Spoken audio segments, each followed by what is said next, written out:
g'day, bonjour, hi, I'm Michaela and welcome to my kitchen. Today we're going to be making brownies. They're vegan brownies and they're made with sweet potato. And sweet potato is like carrots. It's really high in beta carotene, which is great for our health and our eyes and our brains. So very, very easy recipe. And I think the key to this recipe is to really mash the sweet potato so it's very, very soft. You don't want it lumpy because you don't want people to know it's in there in case they're a little fussy. So all we have to do is we take some sweet potato. Now I've already boiled it up and I've mashed it and I use my hand blender to get it nice and soft. You can steam it, you can boil it, whatever you want, but just as long as it's nice and soft, and then you mash it up so it's nice and really soft. Okay, to this we're going to add some oil.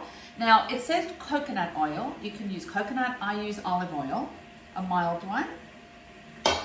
Then we're going to use some maple syrup.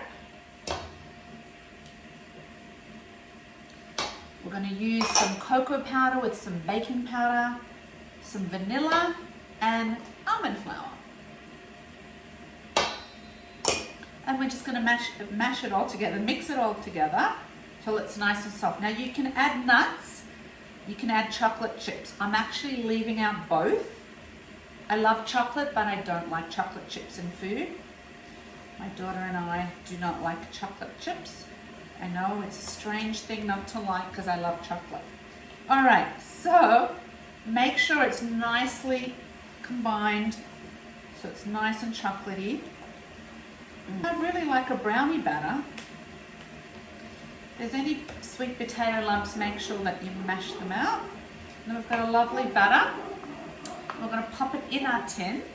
And we're going to preheat our oven. Our oven's already preheated. We're going to cook the brownies. And then now if you don't have a silicone tray, just line a baking tin with some parchment paper so it doesn't stick. Alright, smooth out your brownies. There we go. So we're going to pop these in the oven. We're going to cook them and come back and show you what they look like when they're done. So I'm back and the brownies have cooked. Now remember, they're not going to rise a lot because there's no flour in them, but they're very fudgy, which is delicious, and that's what you want. So I've just cut them. You want to make sure they'll be fudgy. You want to make sure that the toothpick comes out clean. Wait till they cool and then you can slice them, but they're very fudgy. There you go. There you go. Little brownie with sweet potato. Super fudgy. Delicious. You would never know sweet potato was in there. So there you have it. Sweet potato brownies. Enjoy.